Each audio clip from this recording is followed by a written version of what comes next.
నమస్కారం. TG9 news తెలుగుకి స్వాగతం. ముందుగా ప్రేక్షకులందరికీ ఉగాది శుభాకాంక్షలు.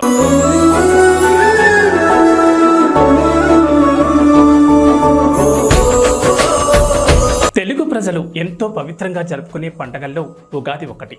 తెలుగు వారికి నూతన సంవత్సరం ఉగాది నుంచే ప్రారంభమవుతుంది. ఉగాది అంటే అందరికీ ముందుగా గుర్తుకొచ్చేది ఉగాది పచ్చడి. ఈ ఉగాది పచ్చడికి ప్రత్యేక గుర్తింపు ఉంటుంది.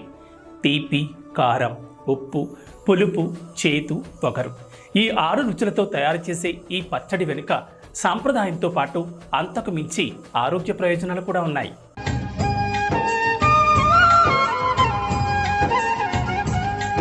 వసంత ఋతువులోకి ప్రవేశిస్తున్న తరుణంలో శారీరకంగా, మానసికంగా తలెత్తే మార్పుల్ని కట్టడి చేసి ఆరోగ్యాన్ని పదిలంగా ఉంచడానికి ఈ పచ్చడి ఎంతగానో తోడ్పడుతుంది.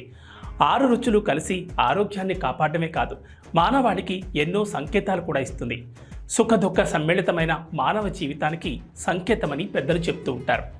మానవులు సుఖాలకు పొంగిపోకుండా, దుఃఖాలకు కృంగిపోకుండా రెండింటినీ సమానంగా స్వీకరించాలనేది దీనిలోని పరమార్థం అంటున్నారు పండితులు.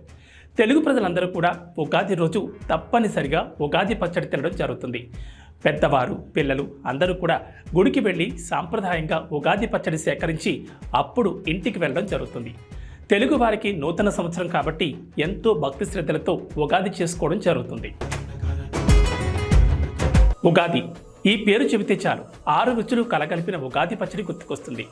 తెలుగు ప్రజలకు నూతన సంవత్సరానికి నాంది ఈ పర్వదినం. అత్యంత భక్తి శ్రద్ధలతో ఘనంగా జరుపుకుంటారు.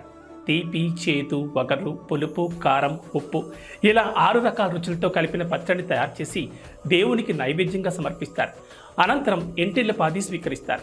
షడ్రసోపేతమైన ఉగాది పచ్చడి తాగడం వల్ల ఆరోగ్య ప్రయోజనాలతో పాటు సైన్స్ సైతం దాగి ఉందని నిపుణులు చెబుతున్నారు. ఉగాది పర్వదినం వసంతకాలంలో వస్తుంది.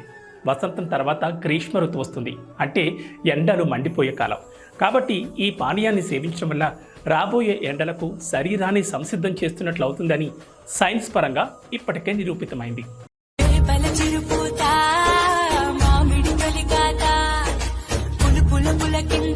అసలైన కొత్త సంవత్సరం అంటే జనవరి 1తో ప్రారంభమవదు. అది ఉగాదితోనే ప్రారంభమవుతుందని పండితులు చెబుతున్నారు. తెలుగు రాష్ట్రాల్లోని ప్రజలందరూ మొట్టమొదటగా జరుపుకునే పండగ ఈ ఉగాది. తెల్లవారుజామునే లేచి తలస్నానం చేసి కొత్త బట్టలు ధరించి ఉగాది పచ్చడితో పాటు పిండి వంటలు చేసుకుంటారు. సాయంత్రం పంచాంగ శ్రవణం కార్యక్రమాల్లో పాల్గొంటారు.